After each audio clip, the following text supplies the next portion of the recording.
먼저 파수 디지털 인텔리전스 행사에 참여해 주신 모든 고객분들께 감사의 말씀을 드립니다. FDI 행사는 매년 고객분들을 모시고 파수의 새로운 솔루션 또는 서비스에 대한 소개는 물론 정보기술 관련 최신 동향 및 유용한 인사이트 정보들을 제공하는 자리입니다.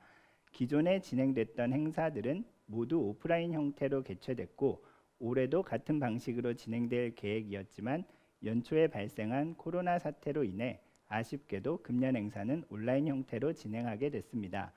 FDI 온라인 행사는 기존과 조금 다른 방식으로 진행될 예정인데 오늘을 시작으로 3주간 2개의 웨비나 세션이 매주 수요일 오후 2시부터 공개됩니다.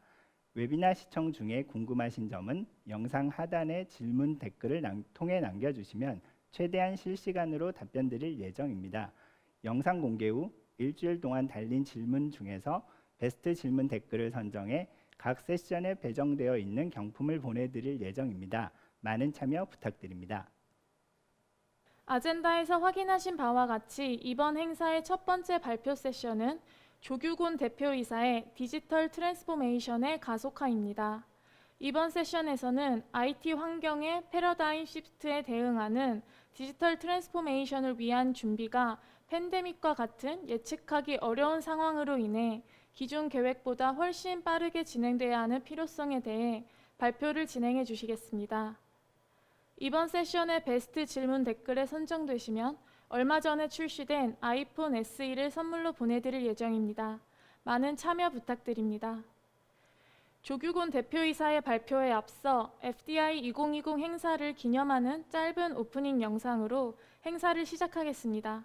감사합니다.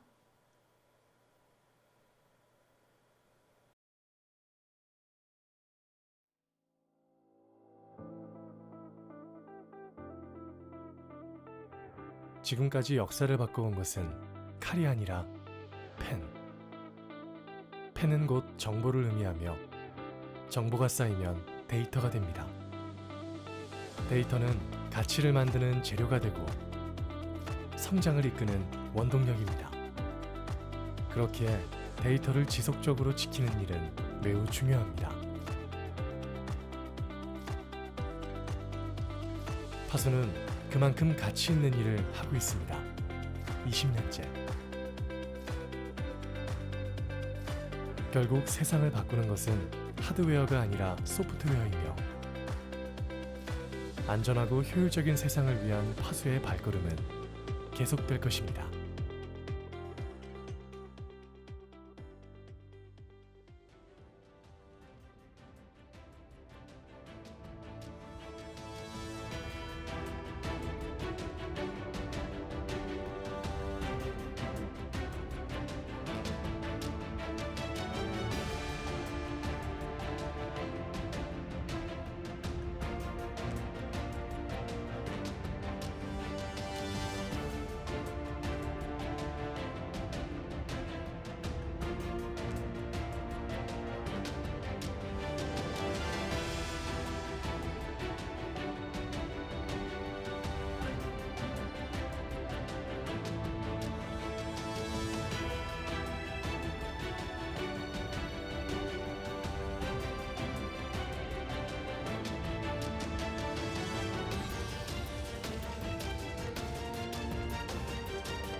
안녕하십니까. 주식회사 파수의 조규곤 대표입니다. 올해는 온라인으로 진행되는 저희 FDI 행사에 같이 해주셔서 대단히 감사합니다. 지난 한 3달여 어떻게 보내셨는지요? 우리 글로벌 팬데믹이 심해진 3월 이래로 저는 시간이 어떻게 흘러갔는지 모르게 벌써 6월 하순에 접어들었습니다. 아마 여러분들이 이 글로벌 팬데믹 상황을 빨리 벗어나고자 각자 여러분의 위치에서 바쁘게 여러 가지 활동을 했었을 겁니다. 그런데 지금 우리 상황을 돌아보면 이 글로벌 팬데믹이 언제 끝날지 아직 알 수 없는 것 같고요. 또한 곧 종식이 된다고 하더라도 언제 다시 시작될지도 모르는 게 아마 냉정한 현실일 것 같습니다. 그래서 오늘은 여러분들과 함께 그동안 저희가 취했던 여러 가지들이 과연 어떤 의미를 갖는지 그런 것들을 다시 한번 돌아보는 그런 시간을 갖도록 하겠습니다.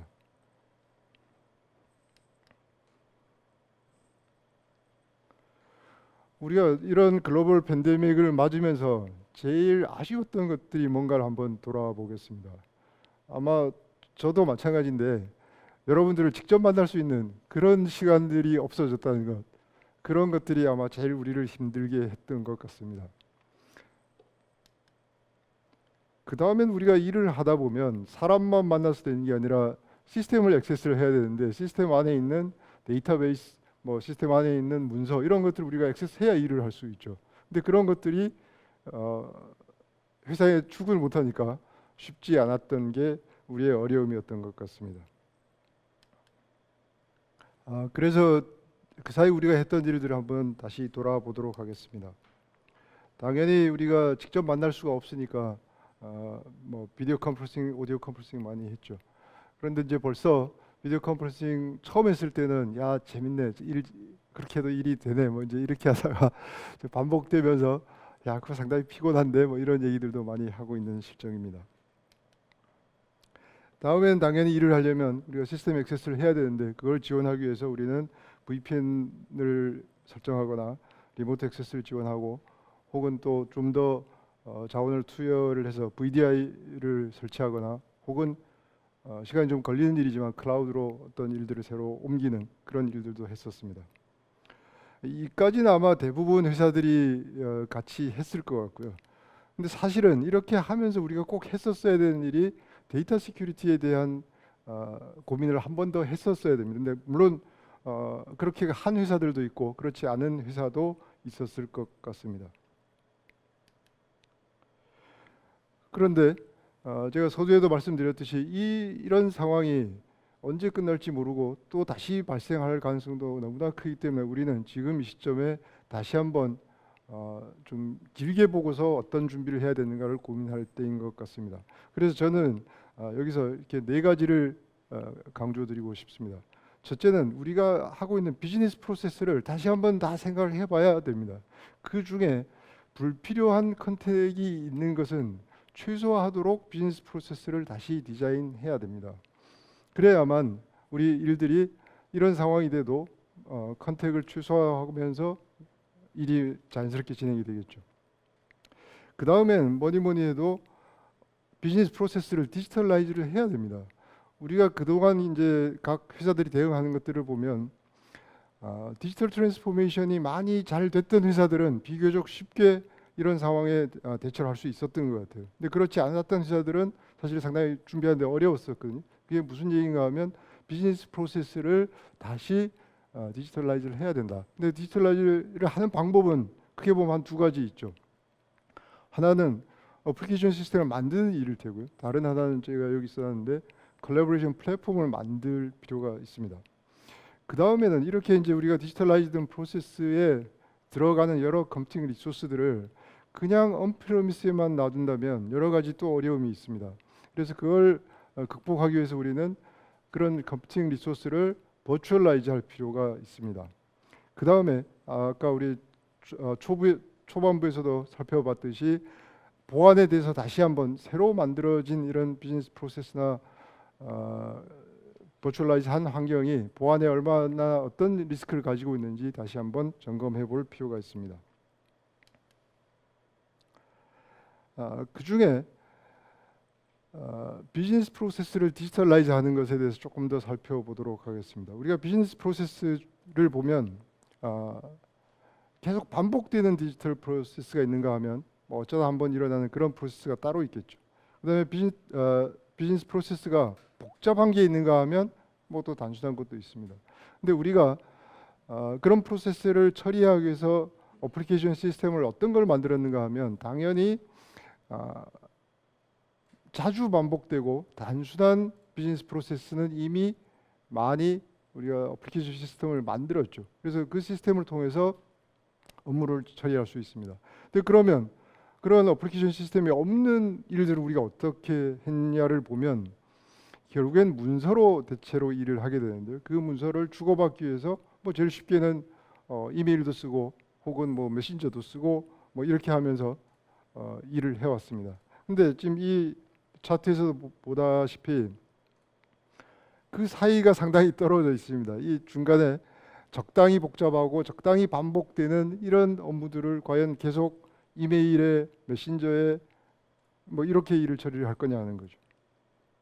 이제 그걸 처리하기 위해서 우리는 컬래버레이션 플랫폼이 필요합니다. 이제 이렇게 되면 회사에서 일어나고 있는 많은 비즈니스 프로세스를 디지털라이즈를 거의 다 하게 되는 그런 효과를 얻을 수 있을 것입니다. 그래서 이번에 저희가 소개해드릴 내용이 컬래버레이션 플랫폼을 만들어야 되는데, 컬래버레이션 플랫폼이라는 이름으로 우리는 상당히 여러 가지 얘기를 서로 다른 벤더들이 해왔습니다. 그 중에 제일 대표적인 게 커뮤니케이션 수단을 자꾸 여러 채널을 만드는 겁니다. 이메일만 해도 사실은 뭐 협업할 수 있죠. 근데 그것만 가지고 우리가 여러 가지 불편하니까 다시 요즘은 뭐 슬랙 같은 메신저를 활용하죠. 근데 그것도 안 되죠. 그래서 비디오 컨퍼런싱, 오디오 컨퍼런싱을 하죠.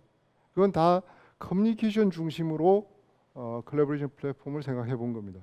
그런데 또 컬래버레이션의 컨텐츠가 중요하니까 옛날 우리 주로 이제 ECM 만들던 회사 벤더들이 중심이 돼서 문서를 중심으로 컨텐츠를 중심으로 컬래버레이션 플랫폼을 만들자 이런 움직임도 있었고요. 그런데 여기 이제 하나 우리가 꼭 생각해야 되는 것이 컬래버레이션이란 내부에서도 하지만 외부도 하고 우리의 정보가 바깥으로 여러 사람한테 공유되는 겁니다. 항상 따라붙는 일들이 보안이죠. 근데 그 보안은 또 다른 문제로 우리가 취급을 해왔었습니다. 그러다 보니까 이 컬래버레이션 플랫폼이라는 이름 하에 상당히 많은 솔루션들이 있고요. 여러분들 회사들도 아마 지금 마찬가지일 건데 여러 채널을 통해서 협업을 하고 있습니다. 이렇게 여러 채널을 통해서 협업을 하면 당연히 정보가 파편화되고 나중엔 어디서 그 정보를 찾아야 되고 어디서 어느 채널을 활용해야 되는지 여러 비효율이 생기기 시작합니다. 뭐 요즘 이제 핫한 뭐 줌, 슬랙 이런 것들은 다 사실은 커뮤니케이션에 집중하고 있는 거고요.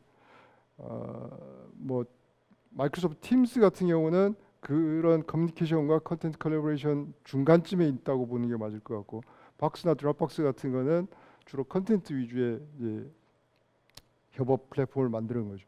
근데 다들 보안에 대해서는 뭐 나중에 고민하면 되겠지. 어떻게 보면 보안은 또 제쳐놓고 있는. 그런데 그것 때문에 결국에는 그런 커뮤니케이션 채널들이, 컬래버레이션 채널들이 파편화되는 그런 현상을 낳고 있습니다. 그래서 저희가 주장하는 것은 실제로 이렇게 돼야 되는데요. 커뮤니케이션이나 컨텐츠 컬래버레이션이나 보안이 다 통합된 차세대 컬래버레이션 플랫폼이 필요합니다. 저희가 만든 차세대 협업 플랫폼은 랩소디 에코라고 부릅니다.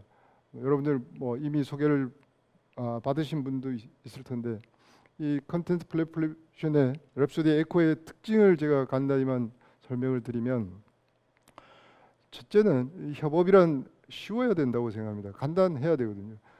여러분 뭐 협업 솔루션을 써 보신 분들은 이미 느끼고 있을 텐데, 들어가 보면 설정해야 되는 일들이 상당히 많습니다. 뭐 갑자기 프로젝트를 설정하라 그러고, 뭐 어떤 경우는 뭐 태스크, 프로젝트 밑에 있는 서브 태스크 뭐 이런 걸 설정하라고. 근데 일들이 그런 식으로 정리가 잘 되는 일도 있는가 하면 그렇지 않은 일도 무지하게 많거든요. 그런 일들은 도대체 그 플랫폼에서 하려고 하면 오히려 오버헤드가 상당히 큰 뭐 이런 현실입니다. 근데 저희 랩소디 에코는 그걸 단순화해서 협업이란 결국은 누구랑 협업을 하느냐가 제일 중요할 것 같습니다. 그래서 그런 워크그룹 위주의 협업을 디자인한 솔루션이고요. 그 다음에 이제 그 협업을 하게 되면 항상 컨텐츠는, 문서는 첨부되고 같이 공유되게 마련입니다. 근데 그 첨부된 문서들의 과연 버전 컨트롤이나 싱크 이런 문제들이 그 플랫폼 안에서만 돼서 되는 게 아니라 그 플랫폼을 벗어났을 때도 돼야 되거든요. 그런 문제를 제대로 해결하고 있는 지금까지 협업 솔루션은 없었습니다. 저희가 만든 랩소디 에코는 그런 것들이 컨텐츠 싱크나 버전 컨트롤이 어디에서나 항상 되는 그런 솔루션입니다. 제가 앞서 강조했듯이 또한 이 플랫폼이 보안 기능을 일부만 제공한다거나 특정 보안 솔루션만 쓴다거나 하면 결국에는 우리가 보안 기능은 협업할 때마다 요구사항이 다릅니다. 어떤 때는 상당히 강력한 보안이 필요한가 하면 어떤 때는 보안 별로 필요 없이 쉽게 공유하는 게 필요할 때도 있거든요. 근데 그런 것들이 따로 마련되어 있다면 결국에는 또 협업 플랫폼은 파편화됩니다.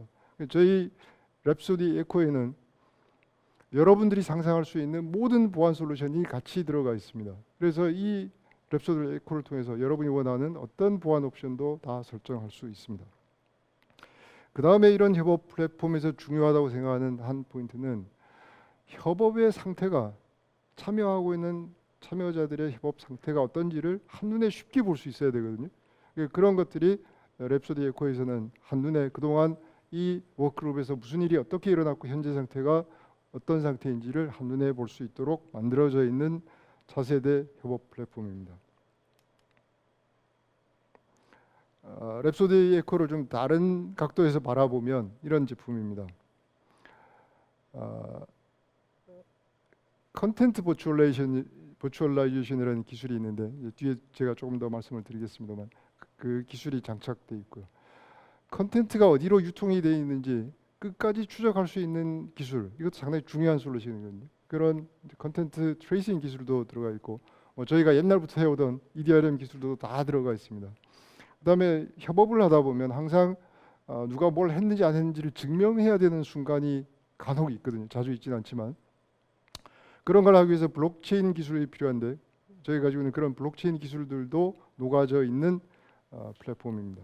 또 다르게 얘기하면 이 협업을 하기 위해서는 사실 상당히 많은 고객들이 다른 요구사항을 얘기합니다. 그런데 저희가 그동안 20년 동안 고객으로부터 들어왔던 여러 가지 그런 협업에 필요한 여러 가지 기능들이 다 녹아져 있는 그런 제품입니다. 그리고 하나 더 다른 각도에서 말씀을 드리면 이 협업 플랫폼을 저희가 이번 7월부터 저희 VIP 커스터머들한테는 무료로 제공하기로 하였습니다. 물론 유료 버전도 있습니다만 7월부터는 저희 VIP 고객들은 무료로 이 플랫폼을 활용하실 수 있습니다. 그 다음에 제가 이제 협업 플랫폼을 말씀드렸으니까 이번에는 아까 제가 우리 컴퓨팅 리소스들을 다 버추얼라이즈를 할 필요가 있다고 제가 말씀을 드렸는데 거기에 대해서 말씀을 드리겠습니다. 왜 버추얼라이즈를 해야 되는가 하면 그래야 우리가 어떤 상황에서도 우리의 컴퓨팅 리소스들을 액세스가 가능하거든요. 우리가 클라우드로 가는 이유가 그거죠. 사실 클라우드로 가면 상당 부분 버추얼라이즈가 됐다고 볼 수 있습니다. 그런데 이제 우리의 전통적인 언프레미스 상황에서의 우리의 컴퓨팅 리소스란 크게 보면 서버와 PC가 있습니다. 그래서 이걸 우리가 버추얼라이즈를 하려면 어떻게 해야 될까를 생각해 보면 우리가 생각했던 것들이 이런 것들이죠. 그냥 언프레미스에 두고 VPN을 두고 액세스를 하거나 혹은 리모트 액세스를 허용해서 우리 데스크탑을 액세스를 하거나 혹은 서버를 클라우드에 옮기면 또 우리가 액세스 가능하죠. 이런 일들을 했습니다. 근데 이제 문제가 이 데스크탑이죠. 이 데스크탑이 왜 문제일까요? 서버는 우리가 항상 전원을 켜놓고 관리를 하죠. 근데 데스크탑은 각자 관리를 하다 보니까 사실 내가 퇴근하면 내 회사에 있는 PC는 꺼져 있지 않습니까? 이 꺼져 있는 PC를 액세스할 방법은 없는 거죠. VPN을 쓰든 리모트 액세스를 하든 안 되죠. 근데 그걸 해결하기 위해서 우리가 VDI라는 걸 만들죠. 데스크탑을 가상화한 거죠. 가상화하면 우리의 가상화된 데스크탑이 서버에 가서 있는 거죠. 그 서버가 언프레미스에 있을 수도 있고 클라우드에 있을 수도 있죠. 그렇게 되면 우리는 드디어 컴퓨팅 리소스를 다 어디에서든 액세스할 수 있습니다. 근데 여기서 끝이 아니라 여러분도 이미 VDI 구현을 해보신 분들 알겠지만 상당히 비용이 많이 들어가는 솔루션입니다. 비용이 많이 든다는 건 뭐 당연히 솔루션을 구축하기 위해 들어가는 비용뿐만 아니라 실제 운용할 때도 많은 사람이 사용하면 퍼포먼스 등 엄청 다른 문제들을 이야기합니다. 그래서 저희가 제공하는 솔루션은 아마 여러분들 처음 들어보신 용어일 텐데 Virtual Content Infrastructure VCI를 구축하라고 말씀드리고자 합니다. VCI란 우리가 왜 데스크탑을 가상화합니까? 데스크탑을 가상화했던 주된 이유는 데스크탑에 있던 문서 때문이었거든요. 컨텐츠 때문이었거든요. 그 컨텐츠를 어디서든 액세스할 수 있게. 그러면 저희 생각은 왜 데스크탑을 통째로 다 가상화할 필요가 있느냐? 거기에서 우리가 진짜 액세스하고 싶었던 컨텐츠를 버추얼라이즈 하자. 그게 저희가 주장하는 버추얼 컨텐츠 인프라스트럭처입니다. 물론 언프레미스로 구축할 수도 있고 클라우드에 갈 수도 있죠. 이렇게 하는 것이 훨씬 비용도 적게 들고 효율도 좋은 대책이 될 것입니다. 제가 컨텐츠를 버추얼라이즈 해야 되는 이유를 조금 다른 각도에서 한번 설명을 드려보겠습니다. 회사마다 우리가 컨텐츠에 관련된 여러 다양한 솔루션을 다르게 쓰고 있을 텐데요. 뭐 어떤 경우든 이제 그렇게 돼 있는데 거기서 우리가 어떤 컨텐츠를 어떤 문서를 찾는다고 가정을 해봅시다. 당연히 이제 이게 어디 있지? 어느 시스템에 있을까? 뭐 이제 보면 파일 서버, 뭐 그루브에 있을까? 혹은 뭐 이메일에 있는 거 아니야? ECM에 있을까? ERP에 있을까? 뭐 여러 생각을 할 겁니다. 그래서 어느 시스템인가 액세스를 하죠. 하면 뭐 있을 수도 있고 없을 수도 있죠. 이제 근데 이게 흩어져 있다 보면 결국은 쉽지 않거든요. 그래서 많은 기업들이 글로벌 서치를 장착을 하죠. 그러면 이제 여기 있는 여러 시스템을 통합 검색을 해주는 이런 솔루션입니다. 뭐 그런 것도 가능하고요. 또 어떤 분들은 야 이거 이래서는 안 되겠다. 파일이라는 거는 어떤 통합 스토리지에 한 군데만 넣어놓자. 이렇게 여러 시스템에 막 분산시키지 말고 뭐 이렇게 한 데도 있죠. 뭐 이렇게 돼 있어도 찾으면 어떻게 됩니까? 검색하면 찾으면 엄청나게 여러 문서를 찾게 될 겁니다. 뭐 여기 이제 파일 이름들이 뭐 위클리 리포트 다음에 파이널 언더바 파이널 뭐 또 있고 그다음에 뭐 리얼리 파이널 이런 그런 이름을 막 붙여서 어떤 사람들 거기다 날짜를 막 붙이는 사람들도 있죠. 결국은 여러 개의 파일을 찾게 될 거고요. 물론 아무것도 못 찾는 경우도 있죠. 그 여러 개의 파일 중에 내가 진짜 원하는 걸 찾으려면 여러분들 어떻게 하죠? 열어보는 수밖에 사실은 없거든요. 그럼 열어보다 보면 다행히 찾을 수도 있고요. 못 찾는 경우가 더 많은 것 같고요. 못 찾으면 어떻게 합니까? 이제 이때쯤 되면 특히 높으신 분들일수록 사람을 찾죠. 야, 이 파일 최신 버전 가지고 있는 사람 누구야? 야, 좀 찾아줘. 뭐 이렇게 해결하는 게 현실일 겁니다. 시스템이 잘 갖춰져 있다고 이런 일이 안 벌어지고 있나요? 그렇지 않을 겁니다. 이렇게 우리가 일을 할 수는 없다는 거죠. 우리가 재택근무를 해야 되는데 갑자기 전화를 해가지고 누구 보고 야, 이 파일 좀 찾아줘. 이거 상당히 비용이 많이 드는 일이거든요. 그래서 컨텐트 버추얼라이제이션이 필요한 거고요. 이 컨텐트 버추얼라이제이션이란 뭐냐? 일단 컨텐츠를 문서를 피지컬 스토리지로부터 분리하는 겁니다. 이게 뭐 분리한다는 게 무슨 뜻인가 이렇게 생각을 해보면 우리가 URL이라는 걸 많이 쓰잖아요. 그렇게 하면 마치 어디에서든 액세스할 수 있는 로케이터죠. 그 어떤 주소인데 그 주소가 결국엔 뭔가를 보면 특정 스토리지를 얘기하고 있거든요. 그 스토리지로 액세스를 하면 그 컨텐츠가 있다 이런 얘기인데 컨텐츠란 거기서 카피가 되잖아요. 카피가 되면 그건 또 다른 컨텐츠가 돼버리거든요. 그래서 컨텐츠를 일단 이 스토리지로부터 분리를 해야 되겠다는 게 컨텐츠 버추얼라이제이션의 기본이고요. 더 이상 특정 스토리지 어느 위치 이게 중요한 게 아닌 거죠. 그 다음에 하나는 우리가 컨텐츠의 버전 컨트롤 아까도 봤지만 검색을 했는데 뭐 여러 버전의 문서가 막 나타나거든요. 근데 이 버전 컨트롤이 제대로 안 되기 때문에 벌어지는 일이거든요. 근데 문서의 버전 컨트롤 얘기를 하면 여러분들은 야 그거 뭐 EDM, ECM에서 벌써 20년 전에 하던 뭐 다 되는 거 아니야?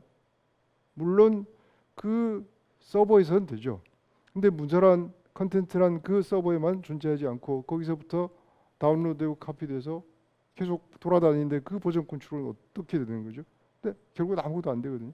근데 버전 컨트롤이 어디로 가든 돼야 된다는 거죠. 그렇게 되게 만드는 게 컨텐트 버추얼라이제이션이거든요. 그 다음에 이 여러 파일들이 카피가 되어 있는데 그 카피가 되어 있는 것들이 싱크가 돼야 되거든요. 싱크 솔루션도 최근에 많이 있죠, 사실은. 근데 그 싱크 솔루션은 또 어떠냐? 특정 스토리지에서만 싱크가 됩니다. 근데 뭐 여전히 파일이란 컨텐츠란 특정 스토리지에만 있을 수는 없는 거거든요. 그 다음에 이제 버추얼 드라이브라는 개념도 이미 많이들 얘기를 하고 있습니다. 근데 그게 진짜 버추얼 드라이브인가를 들여다보면 버추얼 드라이브라는 게 눈에 보이긴 버추얼로 보입니다. 그런데 그 안에 버추얼 드라이브에 우리가 무슨 폴더를 만들거나 파일을 카피하면 계속 파일이 또 늘어나서 여러 가지 다른 문제를 위에서 얘기했던 그런 문제들을 다 이야기시킵니다. 근데 제대로 된 컨텐트 버추얼라이제이션을 하고 버추얼 폴더를 만들면 버추얼 폴더에 아무리 많은 파일을 마음대로 카피하고 중복을 해도 실제는 아무런 중복이 일어나지 않는 그런 진짜 진정한 의미의 버추얼 드라이브나 폴더가 가능해집니다. 이런 것들을 하는 게 컨텐트 버추얼라이제이션이고요. 이런 컨텐트 버추얼라이제이션 하면 뭐가 좋아질까요? 그러니까 제가 그 말씀을 먼저 드리고 싶은데, 첫째는 아까 우리 난리지 워커들이 문서로 일을 하는데 문서 찾는데 훨씬 간단합니다. 그렇게 여러 버전이 나오지 않거든요. 최신 버전이 항상 쉽게 찾을 수 있습니다. 그래서 난리지 워커의 생산성을 획기적으로 증대시킬 수 있고요. 그 다음에 아까 뭐 보셨듯이 중복이 일어나지 않고, 중복이 설사 일어난다고 해도 중복되어 있는 걸 정확히 알기 때문에 여러분들이 서버 스토리지 사실 상당히 빠르게 지금 늘어나고 있거든요. 서버 스토리지, PC에 있는 스토리지를 다 절약할 수 있습니다. 그다음에 이 스토리지가 사실은 또 어떻게 생각하면 비용이 그렇게 많이 드는 일은 아닐 수도 있습니다. 근데 이 스토리지 비용이 문제가 아니라 우리가 불필요한 데이터를 여러 카피를 가지고 있다는 것은 우리가 보안 관점에서 보면 방어해야 되는 자산이 그만큼 늘어나는 거거든요. 방어하기가 훨씬 어려워지죠. 왜 쓸데없는 불필요한 걸 방어할 필요가 있겠습니까? 그런 걸 없애고 나면 방어할 방법도 훨씬 간단해지겠죠. 요즘 이런 팬데믹 상황에서 재택근무를 하는 사람들, 이 컨텐츠가 버추얼라이즈 되어 있으면 내 PC 안에 있던 문서를 어디서든 활용할 수 있습니다. 당연히 리모트 워커들을 훨씬 더 잘 효과적으로 지원할 것입니다. 이 컨텐트 버추얼라이제이션이라는 기술은 저희가 특허를 낸, 저희가 20년 동안 여러 가지 기술 개발을 하면서 만들어낸 저희 기술입니다. 독자적인 기술입니다. 저희가 그 특허를 바탕으로 2015년부터 이 기술을 최초로 상용화를 한 자랑스러운 기술입니다. 제가 컴퓨팅 리소스를 버추얼라이즈 하라고 말씀을 드렸고, 그 중에 컨텐트 버추얼라이제이션에 대해서 조금 더 자세히 말씀을 드렸는데, 이제는 이렇게 되면 협업 플랫폼을 만들었고 나머지 리소스를 버추얼라이즈를 하고 나면 이제 어디서든 여러분의 컴퓨팅 리소스를 액세스 가능합니다. 한 가지 우리가 더 생각을 해야죠. 이렇게 쉽게 액세스 가능해진 만큼 보안은 취약해졌다고 보셔야 됩니다. 근데 이 보안을 어떻게 다시 디자인할 거냐, 거기에 대해서 좀 더 말씀을 드리도록 하겠습니다. 왜 우리가 다시 디자인을 해야 되는가 하면, 여러분이 그동안 만들었던 보안 시스템이라는 것은 여러분이 관리하는 서버, 회사 안에 있는 PC, 그걸 그 안에 있는 뭔가 자산을 지키려고 하는 데 집중되어 있었습니다. 근데 지금 어떻게 됐습니까? 클라우드에 올라가고 지금 이렇게 버추얼라이즈를 하고 나면, 그다음에 재택근무를 하게 되면, 재택근무하는 집에 있는 PC는 회사 건 아니잖아요. 우리 직원들 건데 회사 건 아니거든요. 그다음에 클라우드에 올라가서 우리가 임대하고 있는 서버도 우리 게 아니죠. 클라우드 사업자의 것이고 우리가 빌려 쓰는 것일 뿐입니다. 거기다가 우리가 보안을 우리 마음대로 할 수가 없거든요. 근데 그러면 과연 우리 것은 무엇이냐? 우리가 소유하고 있고 우리가 마음대로 보안 정책을 쓸 수 있는 건 뭐냐를 생각해 보면 결국에는 그 안에 있는 데이터거든요. 클라우드에 있는 서버 우리 게 아니고요. 거기다 보안을 우리가 마음대로 할 수가 없고, 근데 그 안에 있는 데이터는 우리 거고 우리가 마음대로 할 수 있어야 되고 있거든요. 그다음에 재택근무하는 우리 직원의 PC를 회사 마음대로 하면 안 되죠. 그렇지만 그 PC에 내려가는 회사의 데이터는 회사 거죠. 그건 회사 마음대로 할 수 있고 해야 되거든요. 그래서 우리는 보안을 다시 디자인을 해야 되는 거예요. 회사가 소유하고 있는, 회사가 마음대로 할 수 있는 데이터 중심으로 보안 아키텍처를 다시 설계해야 됩니다. 그럼 어떻게 해야 되냐가 그 다음 슬라이드인데요. 우선은 우리가 그러니까 데이터라고 해서 다 보안을 할 필요는 없잖아요. 그 중에 분명히 덜 중요한 것도 있을 거고 필요 없는 데이터도 당연히 있겠죠. 그래서 우리가 먼저 해야 되는 건 우리가 보안을 걸어야 되는 민감한 정보가 무엇이고 어디에 있는지를 알아야 되는 게 첫 번째겠죠. 그 다음에는 그 데이터들은 무슨 일이 있어도 암호화를 해야 됩니다. 간혹 어떤 고객들은 암호화를 하면 여러 가지 귀찮은 일이 발생하는데 암호화를 안 하고 어떻게 되지 않을까? 그건 사실은 되지 않습니다. 암호화를 안 하는 순간 그 데이터는 우리가 관리할 수 없게 되고 어디든 흘러다니고 안 됩니다. 그러니까 민감 정보는 무조건 암호화를 해야 됩니다. 그 다음에 이제 고민을 해야 되는 게, 그다음에 이제 이 암호화한 데이터를 어떻게 유통할 거냐 하는 고민을 해야 되죠. 그런데 갑자기 유통할 때 암호를 풀고 유통을 해버리면 여전히 또 보안은 여전히 안 지켜지거든요. 그래서 유통을 할 때, 공유를 하고 유통할 때도 암호가 유지된 채로 유통을 하고 공유하도록 방안을 만들어야 됩니다. 그 다음에 생각해야 되는 것들이, 아무리 우리가 보안을 한다고 해도 보안을 하기가 어려운 영역이 있습니다. 데이터를 사용자가 쓰게 되면 화면으로 보게 되죠. 그다음에 프린트로 출력할 수 있습니다. 이게 제일 취약한 고리 중에 하나인데요. 화면 요즘 스마트폰으로 찍으면 컨텐츠 보안이 잘 안 되거든요. 출력한 종이 막 돌아다니면 사실 보안 잘 안 되거든요. 우리가 인정해야 되는 보안의 약한 고리입니다. 그러면 거기는 과연 어떻게 해야 될 거냐?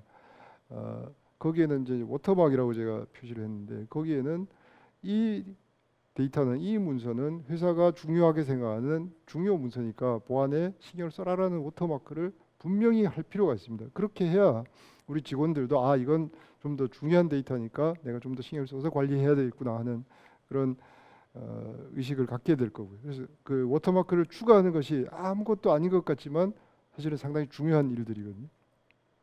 그 다음에 이제 좀 더 고민을 해야 되는 것들이, 모든 데이터를 그렇게 할 필요는 없지만 진짜 회사가 기밀이라고 생각하는 데이터는 그 데이터를 열 수 있는, 액세스할 수 있는 사용자가 열은 다음에도 뭘 할 수 있는지를 제한을 해야 됩니다. 그게 이제 우리가 그동안 여러분들이 많이 써왔던 DRM이라는 게 사실은 그런 개념인데, 문서를 열은 사람을 100% 신뢰해서는 위험하다는 거거든요. 그러니까 그렇게 하기 위해서 할 수 있는 기술들이 여러 가지가 있습니다. 그런 방안들을 정말로 위험한 데이터에 대해서는 그런 정도까지 컨트롤을 생각해야 되고요. 그 다음에 이제 마지막으로 우리가 빠뜨리지 말아야 되는 것들이, 이런 데이터가 어떻게 활용되고 있는지 로그를 정확히 수집해야 됩니다. 그래서 그 로그를 나중에 정기적으로 분석해 봐야 됩니다. 그래야만 우리 데이터가 어떻게 활용이 되고 있고 어떤 리스크에 노출되어 있는지를 제대로 알 수 있을 겁니다. 제가 여기 지금 얘기한 이 6가지 스텝은 회사마다 경중은 약간 다르겠지만 어느 회사든 기밀 문서가 없는 회사는 없고요. 그런 문서에 대해서는 제일 강력한 보안까지도 생각을 해야 되고, 그렇지 않은 데에서는 그보다 좀 더 약한 보안까지를 생각하면서 다 해야 되는 일들일 것입니다. 다시 한번 우리 데이터에 대해서 이런 정도의 이니셔티브를 우리는 지금 실행하고 있는지, 안 하고 있다면 이걸 빨리 준비를 하는 그런 일들을 우리가 준비해야 될 것 같습니다. 그래서 지금 우리가 겪고 있는 이런 어려운 상황이 앞으로도 당분간 지속될 것 같고 회복된다고 해도 또다시 언제 닥칠지 모르는 이 시점에 우리는 앞으로를 위해서 여러 가지 준비를 해야 되는데 저희 파수가 그 부분에서 도와줄 수 있는 일들이 이렇게 세 가지인 것 같습니다. 하나는 협업 플랫폼을 저희 랩소디 에코로 구축을 하신다면 아마 훌륭한 협업 플랫폼이 될 거고요. 그다음에 제가 강조해서 말씀드렸던 컨텐츠를 버추얼라이즈를 하는 것이 데스크탑을 통째로 버추얼라이즈를 하는 것보다 훨씬 효과적인 버추얼라이즈 대책이 될 것입니다. 그다음에 이렇게 어디서나 다 액세스할 수 있게 된 우리 데이터에 대해서 보안을 어떻게 할지는 저희 데이터 시큐리티 프레임워크로 다시 한번 점검을 해보시기를 권합니다. 그동안 저희가 FDI를 통해서 제일 많이 했던 얘기가 디지털 트랜스포메이션이었습니다. 근데 그 디지털 트랜스포메이션이 지금 우리가 이 팬데믹 상황을 슬기롭게 극복하기 위해서 하고 있는 일과 어떤 관계가 있을까를 한번 생각을 해보시면 잠깐 말씀드렸듯이 디지털 트랜스포메이션을 그간 잘했던 사람들은 잘했던 회사들은 이번 팬데믹 상황에서 비교적 수월하게 그 상황들을 잘 극복하는 걸 볼 수 있었습니다. 그게 왜일까요? 이 같은 그림인데 디지털 트랜스포메이션이라는 게 커스터머와 우리와 같이 일하는 파트너들, 에코시스템과 그다음에 우리 회사 안에 있는 여러 뭐 기계, 장비 등등 thing과 그다음에 당연히 우리 IT 시스템들을 다 연결하고 자동화하라는 게 사실은 디지털 트랜스포메이션의 핵심이었거든요. 그러니까 오늘 우리가 이 팬데믹 상황을 극복하기 위해서 뭘 했는가, 뭘 앞으로 해야 되는가를 검토하면서 했던 일이 사실은 그거거든요.